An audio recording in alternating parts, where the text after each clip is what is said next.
Fala aí, Doc. Eu sou Evandro, fundador da Med & Co, cirurgião de cabeça e pescoço, e hoje a gente vai falar um pouco de contabilidade na área da saúde. Eu trouxe aqui o Flávio Tesari, que é contador especialista em contabilidade da área da saúde. Como é que você tá, Flávio? Olá, pessoal. Tudo bem, Evandro? Estamos aqui, né? Vamos conversar um pouquinho, tentar passar pelas maiores dificuldades que o pessoal tem E aí. uma pergunta que eu sempre falo com o cara, por que na área da saúde? Por que para médico? Por quê? Boa pergunta, boa pergunta. Na verdade, eu não tinha intenção, né, de me especializar em uma área, né? Virei contador para trabalhar em empresa, e aí surgiu a oportunidade de um colega que me chamou para ajudar na abertura da empresa dele, e por acaso ele era da área da saúde. Aí eu li bastante a respeito, estudei, me inteirei, consegui fazer essa abertura para ele, estava dando certo, ele me indicou para um colega, que me indicou para outro, que me indicou para outro, no final das contas, acabei ficando nesse nicho e resolvi focar todos os meus esforços nisso e estamos aqui, especializados na área da saúde. Tem alguma coisa que é mais peculiar da área da saúde para fazer contabilidade para outras empresas?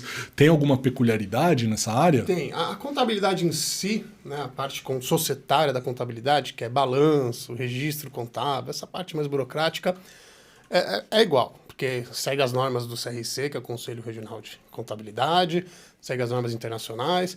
Isso aí não dá para mudar, independente da área que você for. O que muda, principalmente, na questão da abertura, né, que não só a área da saúde, mas algumas outras áreas que a gente fala que é área intelectual, né? Em via de regra, não é exatamente assim, mas no geral, né, para ficar mais fácil o entendimento. Toda empresa, todo trabalho que precisa ter registro em conselho de classe, a gente chama de atividade intelectual. Tá. Toda atividade intelectual tem uma regrinha, ou tinha uma regrinha, para fazer a abertura da empresa de forma individual ou com sócios, que não era na junta comercial, era no cartório de registro de pessoa jurídica, algumas particularidades que a área da saúde acaba sendo abrangida por isso. E o mais complexo mesmo, mais diferente, são os registros nos conselhos, né, de classe, assim. Não só no CREMESP, no caso de médico, mas se você tem um consultório, você tem que ter um CNES, né, que é o... Oh, meu Deus... Certificado nacional. Isso, né? De estabelecimento de saúde. Nossa, deu um branco aqui no C. Não, de boa, né? vamos lá. Certificado nacional de estabelecimento de saúde. Se for alguma coisa do plano de saúde, tem que ter na ANS, que é a Agência Nacional de Saúde. Tem alguns registros, tem que ter o registro na vigilância sanitária. Algumas coisas que servem para outras empresas, mas algumas coisas específicas isso tudo também. É o contador que faz para o consultório? Não necessariamente. Na maioria das vezes não, inclusive. Tá? Normalmente... Mas orienta, pelo menos, você dá uma guia para o funcionário que está cuidando disso, para o proprietário do consultório que está cuidando disso, como é que funciona? Aí depende muito do dono, né? do acordo, do que o médico em si que está abrindo a clínica quer fazer. Porque dá para fazer por conta própria? Dá um baita trabalho, né? Muita coisa para procurar, para entender, documento para levantar, mas dá para fazer e o contador pode orientar. Mas eu vejo que a maioria das contabilidades não fazem esse serviço, eles acabam pedindo para o médico ir atrás de algum consultor. Porque existem muitas consultorias especializadas apenas na obtenção dessas documentações. Né? Registro, CNES, esse tipo de coisa. Inclusive, tem muita consultoria que ajuda na questão de plano de saúde, né? Se o médico quer fazer parte de um plano de saúde, também às vezes precisa de uma consultoria, que também não é tão simples. Ah, legal. Então acaba sendo bem complicado. Hoje em dia, assim, daí tem um monte de opções de empresa que dá para eu abrir, né? E, cara, eu acho que isso que o médico mais se confunde na hora, né? Ele chega lá e, cara, Simples Nacional, não sei o quê, um monte de coisa.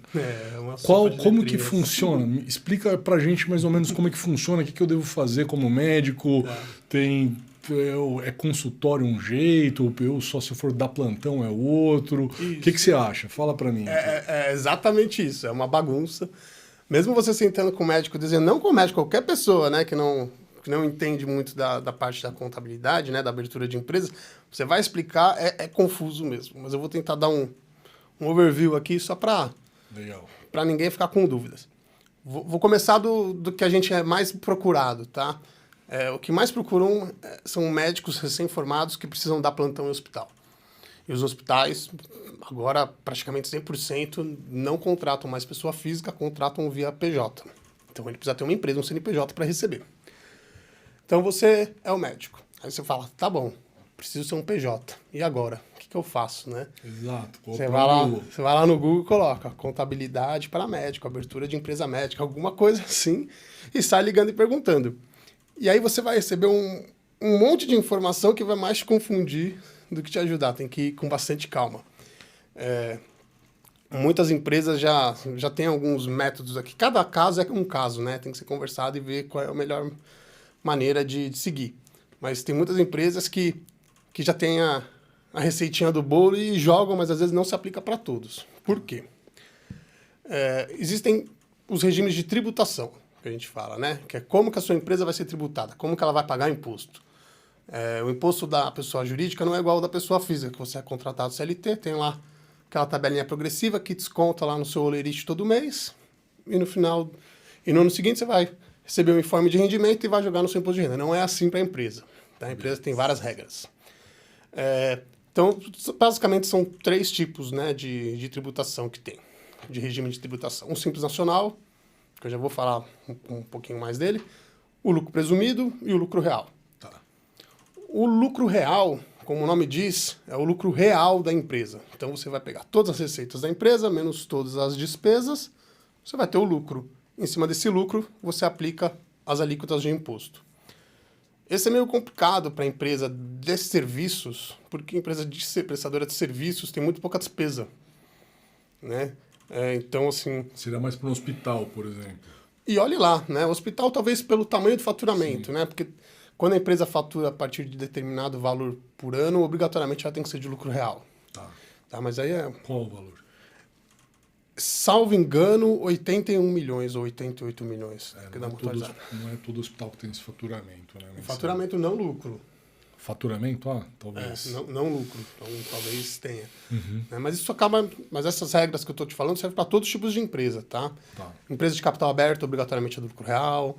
Tem algumas regrinhas que seguem por aí. Mas como sou um médico, vou prestar plantão, qual é a minha despesa? É 0. O material que eu vou usar é fornecido pelo hospital. O receituário que eu vou usar é o do hospital. No máximo, meu deslocamento, se eu quiser considerar isso como despesa, e olhe lá, que normalmente nem se considera isso, né? Como despesa.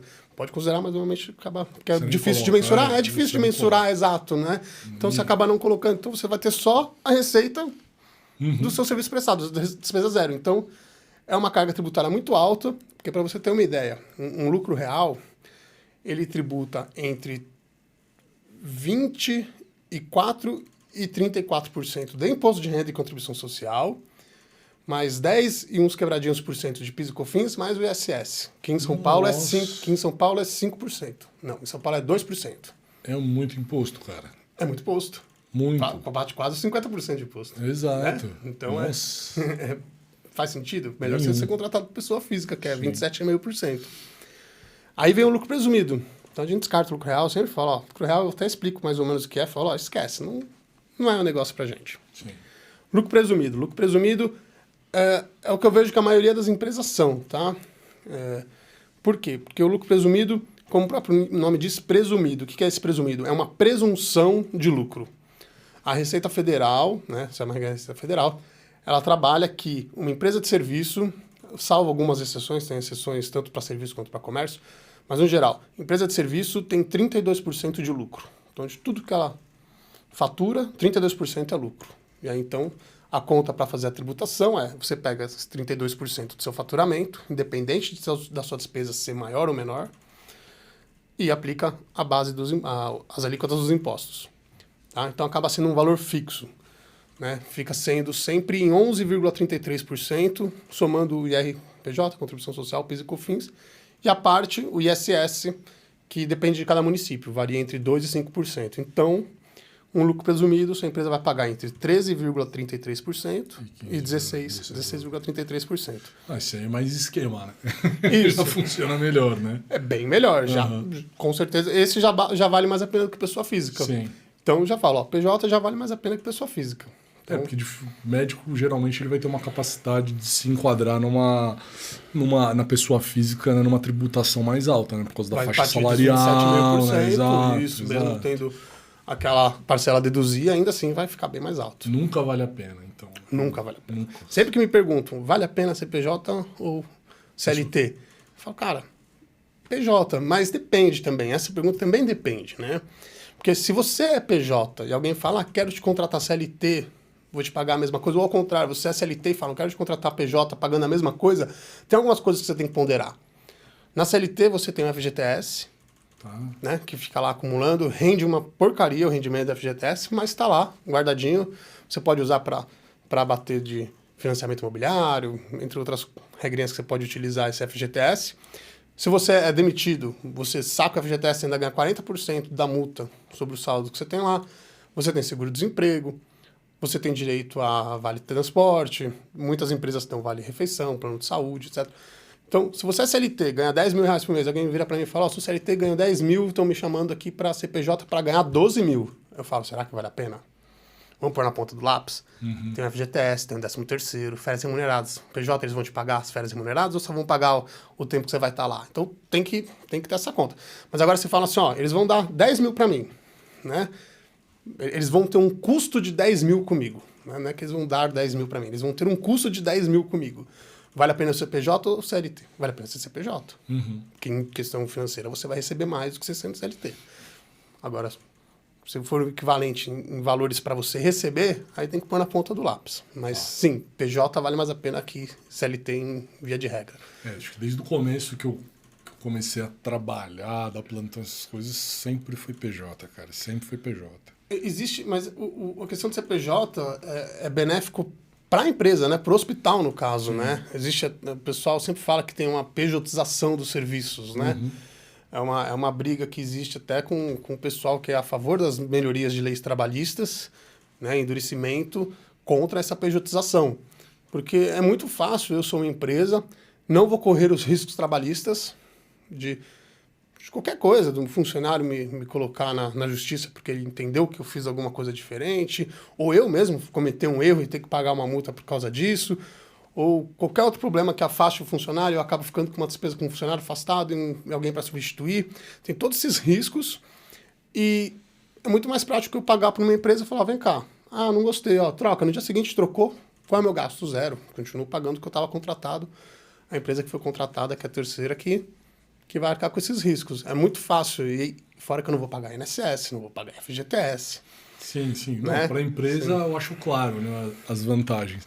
É que eu acho que também, assim, o médico, né, ele é muito pouco CLT, cara. É uma das áreas que tem muito pouco, né? Isso. Justamente, como eu falei no início, as atividades intelectuais, em tese, são menos CLT. Tá. Não é que são menos CLT, mas elas têm uma natureza que segue essa linha menos CLT. Por quê? Porque se você é PJ e o hospital corta a prestação de serviço com você, quebra o contrato, fala, não preciso mais dos seus serviços, obrigado, valeu, você vira as costas e vai embora. Mas se você entender que teve aí uma relação de emprego, né, uma relação empregatícia, um vínculo empregatício, você pode acionar a justiça e falar, teve um vínculo empregatício, eles quiseram economizar com os gastos aí de INSS, não pagaram FGTS para mim, não tive férias remuneradas, só que foi um vínculo empregatício. Você pode entrar na justiça? Pode. Mas como que você comprova isso? É porque tem que ter realmente o vínculo empregatício. O vínculo empregatício, você tem hora para entrar e para sair, você tem um nível hierárquico dentro da empresa que você tem que seguir, mesmo você sendo terceiro, você responde a um gerente da empresa, né? E alguns outros fatores, né, que é muito mais complexo um pouquinho, né, entrar mais um pouquinho no arcabouço judicial, que não é o meu forte, não quero falar nenhuma bobagem, mas a partir do momento que gera esse vínculo empregatício, a justiça vai falar ao hospital, esse cara aí estava PJ, mas na verdade ele era CLT, pode pagar todos os benefícios que a CLT manda. Aí o hospital vai ter que pagar FGTS e tudo mais. Médico não tem essa hierarquia, o médico é contratado para trabalhar naquele período, prestar os atendimentos dele, mas ele tem até orientações, né, do hospital, né, de algumas relações, né, por exemplo, você não pode demorar tanto em algum tipo de atendimento, então, encaminha para cá, em vez de encaminhar para cá, né, dá algumas orientações, mas sem fugir, né, sem perder a ética profissional, né, porque até pela forma do hospital mesmo, né, aquele padrão do hospital, e E pronto, você vai lá, presta seu serviço e vai embora. Você não está seguindo uma hierarquia fixa, né? Você não está tendo... Eles não estão lá falando, o seu atendimento tem que ser assim. Você não tem um chefe direto, Você não tem um chefe né? direto, exatamente. Você não tem esse Coisa. vínculo empregatício. Então, isso serve para médico, serve para contador, serve para engenheiro. Essas são as atividades intelectuais no geral, né? Então, é por isso que a gente vê muito PJ nessas áreas. Eu acho que a gente gosta muito da liberdade, acho que você acaba tendo, né, fazendo isso, né? Porque quando você é CLT, bem ou mal, você tem que ir lá, sei lá, das 8 às 4, né? Bater o horário direitinho. E agora, quando você é PJ, né, você tem, geralmente, né, pelo menos eu vejo muito, né? Lógico, tirando, né, os colegas que fazem plantão, né? Mas eu vejo hoje o pessoal muito por produtividade. Olha, eu tenho uma meta de fazer, sei lá, 20 cirurgias no mês. Sei lá, eu tenho uma meta de fazer 100 consultas ambulatoriais. Pô, você fez as 100 consultas, cara, acabou ali, resolveu, pô, você vai pra casa. Você não precisa ficar ali no ambulatório das 8 da manhã até meio-dia, né?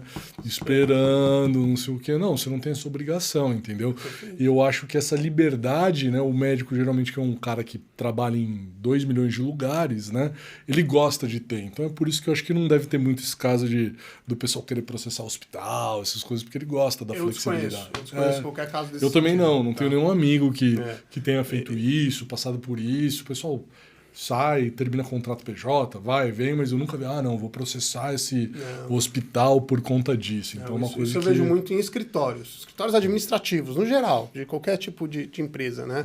Que às vezes contratam terceiros e por algum motivo esses terceiros são dispensados, né? Existe uma quebra de contrato e tal. E aí esse terceiro aciona tanto a empresa que ele era contratado, caso ele fosse um terceiro contratado por uma empresa, ou ele aciona direto a empresa que ele prestava serviços pedindo esse vínculo empregatício, porque realmente existe, né? Imagina um escritório administrativo que trabalha lá das 8 às 5 todo dia, contrata um terceiro, você é PJ, é responsável pela minha contabilidade aqui, tá bom, mas você tem que vir aqui todo dia, das 8 às 5, você vai responder ao controller, que o controller é funcionário nosso aqui, tá bom? Porque ele cuida do orçamento, ele cuida do financeiro, da tesouraria, e ele vai supervisionar a contabilidade, tá bom. Aí eu sou o contador, estou lá fazendo meu trabalho, ele fala, não, a contabilidade tem que ser assim, você tem que me entregar um relatório assim, você tem que cumprir essa tarefa. Começa a me jogar coisas de rotina do dia a dia de um escritório de um funcionário CLT. Aí, nesse caso, eu vejo muito. Sim, entendi. Né? Muito. E vamos lá, a gente esqueceu de falar. A gente estava falando das tributações, exatamente. Eu estava aqui te arborizou aqui, ó. Tava aqui atrás, aqui, já esperando já para voltar no assunto. Boa. Né? Resumindo, só para não perder o que a gente falou. Lucro real é aquele que é o lucro... que a receita menos despesa tem um lucro, tem a maior carga tributária. Beleza. Lucro presumido, que fica entre 13% e 16,33% do seu faturamento, dependendo da sua despesa. E o Simples Nacional. O Simples Nacional ele é dividido em 4 categorias, que a gente chama de anexos, né? Que é o anexo 1, o 2, o 3 e o 5, porque o 4 não existe mais, foi absorvido pelo 5º, que teve algumas alterações. Então, 1, 2, 3 e 5. 1 é para empresas de comércio, o 2 são para indústrias, o 3 e o 5 para empresas de serviços. Não é exatamente esse o motivo, mas para ficar de uma forma geral, né, para não ter que ler linha a linha na lei, o anexo 5 são para as empresas de atividade intelectual, que é aquela coisa que a gente falou no começo, que precisam de registro em conselho de classe, que tem uma atividade um pouquinho diferente do que a atividade empresária, que a gente que fala que é no anexo 3. Dentro dos anexos, tem as faixas de imposto. Então, vamos lá. Vamos falar pela prestação de serviço, que é o que importa para a gente. O anexo 3, prestação de serviços em geral. A primeira faixa, se você tem um faturamento médio até R$180 mil, você pega a primeira faixa, que é 6% do seu faturamento de imposto. Vai abranger o IR, ACS, PIS, COFINS e ISS. Então, esses 13 a 16 do lucro presumido viram 6% no Simples Nacional, desde que você fature até 180 mil por ano, uma média de 15 mil. Tá? Se no mês você faturou 20 e no outro 10, tá lindo, a média continua 15. Então, é isso. Passou da média de 180 mil, já sobe para 11%. Só que não é 11 exatos, né? 11 é o limite de 360 mil. Então, entre os 180 e o 360 fica proporcional dos 6% aos 11, né? Tem uma conta lá que é feita, mas fica uma faixa intermediária até bater os 11, que é quando você fatura 360 mil por ano. E assim segue as faixas de acordo com o seu faturamento. Eu brinco sempre com meus clientes que o meu sonho é pagar 50% de imposto do Simples Nacional, porque quer dizer, eu estou faturando milhões, né? Então, não precisa se preocupar. Se você não fatura, você não paga imposto, então me parece um imposto muito justo. Pensar que CLT é 27,5%. Uma pessoa que fatura... Não, total. Né? Então é super vale a pena. Só que, como eu disse, o anexo 3 não é o anexo das empresas de atividade intelectual. Atividade intelectual é anexo 5. O anexo 5 parte de qual alíquota? Até 180 mil? 15,5%. Nossa. Olha a diferença. 6 para 15,5%. O lucro presumido é de 13,33 a 16,33. Então, depende do município que você está para saber o ISS que você vai pagar. Aí vai valer mais a pena. E aí? Qual que vale mais a pena? É complicado. Entre o anexo 5 e o lucro presumido, vale sempre mais a pena. Sempre não, mas 99% das vezes vale mais a pena você já ser do lucro presumido. Né? Tá? E o Simples Nacional, então, não vale a pena para médico? Não vale a pena para área de saúde? Vale. Lógico que vale. Eu vou te explicar o porquê. Existe uma regra, uma lei, né, que fala que tem um fator R dentro do Simples Nacional. O que é o fator R? É a relação, né, entre o seu faturamento e o seu gasto com folha de pagamento. Folha de pagamento é todo o gasto que você tem com o pessoal da sua empresa, seja funcionário ou seja o próprio sócio via Prolabore. Né? Prolabore é o salário do sócio. Então, se você tem um funcionário, você vai pagando salário para ele. Se você é sócio, você vai retirando um salário mensal, que é o Prolabore. E o que sobrar desse Prolabore, né, o que sobrar na empresa, é o lucro que você pode distribuir para o sócio como lucro isento de qualquer imposto, porque a empresa já pagou imposto sobre esse lucro. Então, você já pode distribuir para o médico, para o sócio numa boa. Se esse fator R, que é essa relação, for 28 ou mais, ou seja, o seu gasto com folha de pagamento for superior a 28% do seu faturamento, faturamento é receita, independente de despesa, você cai para anexo 3. Tá? Então, olha lá. Se você, vamos fazer uma conta aqui brincando, se você ganha 100 mil por ano, tá? Você vai pagar no anexo 5, 15,5%. Então, você vai pagar aí 15.500 de imposto no ano. Fora o INSS do Prolabore do sócio. Tá? Isso serve para todas as empresas. Todas as empresas, o sócio tem que tirar um Prolabore. E aí, cada empresa faz de uma maneira. A maioria que eu vejo acaba tirando um salário mínimo só de Prolabore. Né? Existe aí uma briga jurídica, uma discussão jurídica nesse assunto do Prolabore, que fala que tem que tirar Prolabore. Quanto? Não tem especificado quanto. Muita gente fala, tem que ser o equivalente que se o sócio estivesse contratando alguém para fazer aquela função. Mas onde que está dizendo isso na lei? Não está.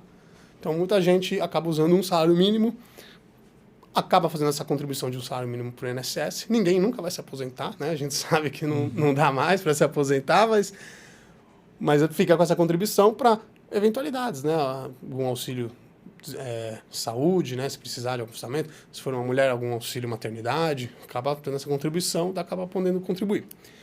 Então, vamos lá. Então, lucro presumido, 13,33 a 16,33, mais o INSS. O Simples Nacional, parte de 15,5%, mais o INSS. O INSS do Simples Nacional é um pouquinho menor, tá? Porque ele tem uma regrinha que ele tira a parte da empresa. Então, diminui um pouquinho, mas ainda assim é pagar. Se 28% do faturamento do médico, da empresa, for para pagamento de folha de pagamento, cai para o anexo 5, para o anexo 3, 6%. Então, sou um sócio sozinho, sou o único sócio da minha empresa. Você abriu uma empresa, abriu a sua empresa. Você é o único sócio, sozinho lá para fazer plantão no hospital. É isso que você abriu a empresa para isso. O que você vai ser? Recomendo que você seja simples. Quanto você vai faturar, na verdade? Quanto você acha que você vai ganhar por mês como médico? Eu sou do plantão? Só dá plantão. Eu vou dar 20 plantões a R$1.000 cada plantão. 20 mil reais. 20 mil reais, tá bom. 20 mil reais. Então, eu já vou falar a resposta porque eu já sei, depois eu explico como eu cheguei no resultado. Tá bom. Então, você vai ser do Simples Nacional, a gente vai pôr 28% do seu faturamento como Prolabore e você vai cair para o anexo 3. Então, assim, quanto aumenta o Prolabore, aumenta o imposto que você paga sobre a folha de pagamento. Você vai pagar mais INSS, você vai pagar um pouquinho mais de imposto de renda, apesar que você desconta depois do seu imposto de renda da pessoa física, mas você vai ter todos esses tributos que a empresa tem que pagar e o imposto acaba caindo para 6%. Então vai ficar aí numa média. O valor exato eu não vou conseguir te dizer, mas eu posso te afirmar que mais ou menos entre 23 e 25 mil reais é o momento da quebra. O que é essa quebra? Se você vai faturar menos que isso, vale a pena você ser de Simples Nacional, Se você tirando faturar 28% do lucro presumido. Se você faturar mais, lucro presumido. Entendi. Porque o Simples Nacional vai mudar para a faixa seguinte. Então, se hoje forem conversar com você, um menino vai terminar a faculdade de medicina agora, ele tá no 6º ano, vai pegar o diploma na mão, tá louco para dar plantão. Ele falou, cara, eu vou trabalhar no postinho, no UBS, e vou dar plantão. Cara, eu vou fazer meu pé de meia agora para eu ficar minha residência tranquilo. Daí você fala, qual que você fecharia para ele, então? O seu faturamento, você acha que vai ser mais que 25 mil? Vai, vou trabalhar pra cacete. Vamos ser lucro presumido, com certeza. Vou trabalhar muito. Vamos ser lucro presumido e quando virar o ano a gente vira Simples Nacional, que aí você vai trabalhar menos. Para adaptar para residência, daí a gente mudaria para Simples Nacional. Isso, você tem a liberdade de transitar entre esses 3 regimes uma vez por ano, sempre em janeiro. Tá. Começou o ano, você falou, vou ser Simples Nacional. Você segue até o final do ano como Simples Nacional. Tá, então é importante eu falar pro meu contador o que vai acontecer na minha vida. Tipo, pô, vou diminuir muito meu faturamento agora. Exato. Tá, eu vou fazer a residência, eu não vou conseguir dar plantão, vou fazer a residência de cirurgia, eu vou me matar lá, né? Então, não vou dar plantão. Então, vamos mudar meu regime tributário. Isso. Aí você quer pro Simples Nacional, você vai pagar um valor menor de imposto e tá ótimo. E você faz uma distinção de cobrança dos seus serviços pelo valor que esse cara ele tá. Pô, cara, nossa, vou estar na residência, ferrado. Você cobra, tende a cobrar menos, porque você vai dar menos notas fiscais, essas coisas. Como é que funciona isso pro. Cada contabilidade tem um método, né? Infelizmente, Sim. infelizmente, o CRC não tem uma tabela de honorários, né, certinha. A gente tem uma média por benchmark mais, né? Para você pesquisar por aí, saber quanto que os outros cobram, mas você tem uma média, porque a gente sabe, porque está lá no meio. Mas não existe uma regra já. A OAB tem uma tabela de honorário padrão, né? Tá. Então é bem mais tranquilo de trabalhar. Mas no CRC, cada contabilidade vai fazer de uma maneira. De um jeito. De um jeito. Tem alguns que fazem por faturamento, ó. Te cobro tanto até tal faturamento e X notas fiscais por mês. Passou de X notas fiscais ou X faturamento, aumenta para tanto. E vai escalando em cima dessa quantidade. Ah, quantos sócios? 2 sócios. Ah, se entrar um terceiro, vai aumentar X. E porque eu vou ter mais trabalho para fazer a folha de pagamento. Quantos funcionários? O contador ele vai passar essas regrinhas do jogo dele, né? Quando ele vai fechar com o médico. Tipo, você fala, ó... Você está falando comigo. Isso que é importante. Para ter essa transparência, né, no negócio. Não, ótimo questionamento. É muito importante, quando você for procurar uma contabilidade, já tentar passar o máximo de informação possível. Para justamente não cair naquela receitinha de bolo, né, que a contabilidade fala, não, médico é sempre lucro presumido. Cara, o que a galera deve perguntar para esse contador na hora que ele está selecionando um contador? O que ele deve ficar esperto, se atentar? O que ele tem que perguntar para esse cara para saber que ele vai estar em boas mãos, que não vai cair uma regra aí depois do nada, falar, não, mas agora a gente vai aumentar X porque está entrando um outro colega seu. O que a gente pergunta? Exatamente, já tenta passar o máximo de informação do que você tem num planejamento. Tá. Né? Você fala, ó, como você disse, esse ano eu vou estourar de plantão, vou faturar um monte. No ano que vem eu vou entrar na residência e um amigo meu vai terminar a faculdade, ele está um ano atrás de mim e ele vai começar a dar plantão e a gente vai querer colocar ele na sociedade e ele vai emitir um monte de nota também, mas depois vai diminuir. Esse é o plano. E depois a gente vai abrir um consultório daqui a 5 anos. E aí, contador? Aí o contador senta e fala, ó, vai ser assim. Aí você tem que já conversar com ele. Fala, tá, e quando eu chegar nesse momento de abrir um consultório, como funciona? Ah, não, lá a gente vê, fica tranquilo. Não, fala, não, mas mais ou menos, fala por cima.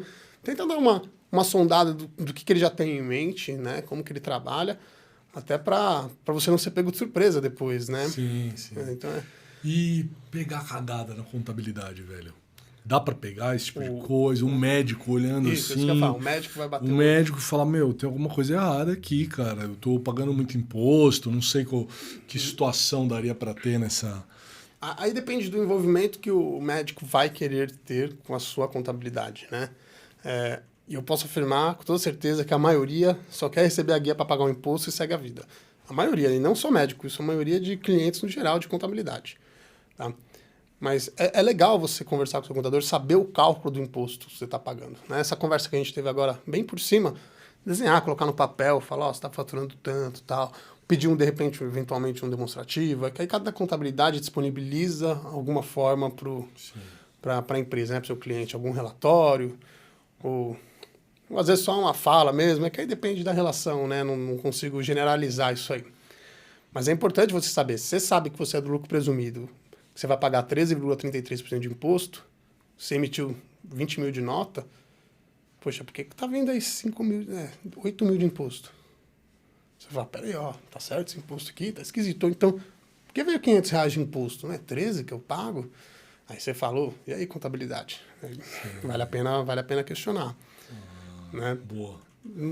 Na questão de valor de imposto é isso, mas o ideal é a contabilidade até te fornecer, né, os documentos, né? Porque a contabilidade, o que ninguém vê, né, o que o médico não vê muitas vezes, a contabilidade não faz só apuração do imposto, faz declaração mensal, faz declaração anual, faz uma série de outras coisas por trás, né, que influenciam diretamente no serviço prestado, né, no valor do serviço prestado e na qualidade desse serviço.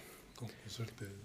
Todos os impostos, a gente chama aqui a área tributária, né, que tem a obrigação principal e a obrigação secundária, né, que é a acessória.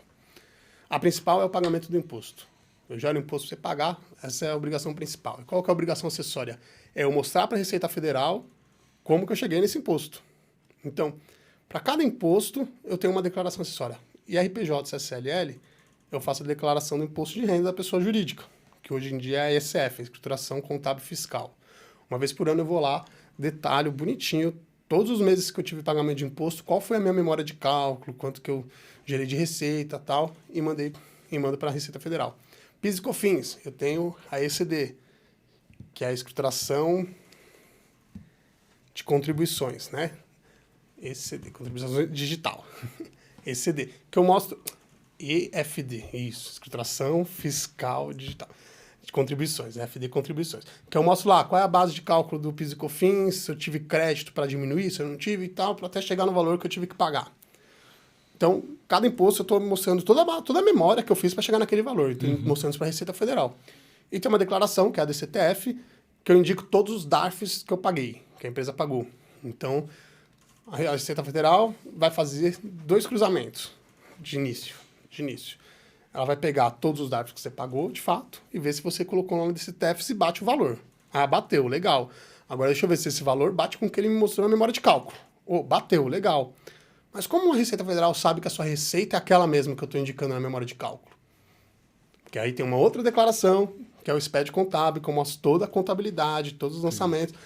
E aí a Receita vai amarrando tudo. Puta trampo, né, cara? Baita trampo. Baita trampo, cara. É um baita Não trampo. é isso, mas é fundamental, né, velho? Porque assim, a diferença do pessoa física, né, pro PJ que você mandou pra gente, assim, é um negócio surreal, né? Porque 27% para 13,33%, cara. Ou para 6? Cara, 9, né? 9% meu, colocando aí o INSS. É muito, cara. É baixo. muito dinheiro que você economiza. Daí não adianta nada. O cara ele tem um consultório maravilhoso, tem um marketing perfeito também, lá tá prospectando o paciente. Se o chega lá no final do mês e 27% vai pro ralo, né? Sem nem você ver, cara. Tipo, é quase um terço do que você ganha. Então, assim, é muito legal ficar esperto nesses detalhezinhos, acertar essas coisas, para otimizar, né, sua carreira. Que eu acho que nada mais do que isso, cara. Sim, a contabilidade é otimizar, cara, sua carreira para que seu dinheiro valha mais, né, nessa hora. Certeza, com certeza. E ainda puxando um gancho, o médico recém-formado, muitas vezes ele acaba trabalhando de plantão nos esquemas do próprio hospital, né? Como que é? E tudo bem, tá? Não tem problema nenhum.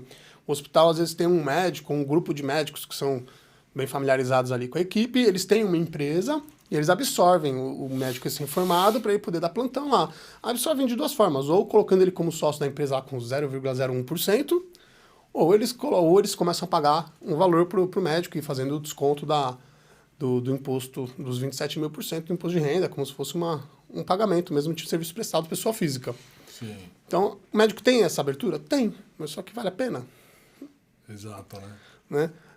Fora que muitas vezes essas equipes médicas, né, essa empresa dentro do hospital, ele absorve e ainda desconta um valor de taxa, assim, né? Vai lá, 3% do seu faturamento é uma taxa aí pelos riscos que eu tenho de ter você dentro da minha empresa. Porque sim, é um risco, né? Todo empresário, sócio, ele tem um risco de ter a empresa, né? Ele que é responsável por tudo. Hoje em dia a gente vê muito isso, cara. O pessoal recém-formado, às vezes, principalmente acho que pega muito para cirurgião. Porque, cara, cirurgia é uma coisa extremamente cara, né? Então, assim, o pessoal que tem convênio, tudo, eles não vão pagar particular para você se ele tem convênio, né? Lógico, né? Tem sempre, né, aquelas pessoas que são super ricas, que eles têm a oportunidade de escolher o cirurgião que ele quiser para operar, mas não é assim a realidade. A realidade é que a pessoa que tem um convênio vai querer usar, né, o convênio para cirurgia. Tem internação hospitalar, tem que pagar os honorários de toda a equipe, às vezes dá alguma complicação, tudo você está resguardado quando você tem convênio. Então, o médico cirurgião recém-formado, às vezes quando ele não tem convênio, né, então fica muito difícil para ele se inserir no mercado de trabalho, dependendo da cidade. Lógico que São Paulo assim, é completamente diferente, porque São Paulo é maluco, né? 12 milhões de habitantes, né?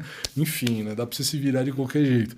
Mas agora, assim, o médico no interior, o cirurgião no interior, às vezes ele tem que entrar nessas empresas que têm credenciamento com convênio para poder conseguir começar a trabalhar. Porque senão ele fica totalmente. E, de certo modo, ele acaba ficando meio que refém aí de qualquer acordo que tiver, então, nessa situação, né, dessas empresas, né? Mas E mais do que isso, ele fica refém dos plantões, sim, né, do hospital. Às vezes ele quer abrir a empresa dele, a clínica dele, fazer o credenciamento dele com os planos de saúde, mas ele não tem uma base ainda de pacientes, ele não tem ele não é conhecido no mercado, podemos dizer assim, né? Então ele acaba tendo que aceitar isso até ele conseguir ganhar um nome e tal. Ou buscar, por exemplo, a Medinco, né? Fazendo aí o merchan da Medinco. Boa. Né?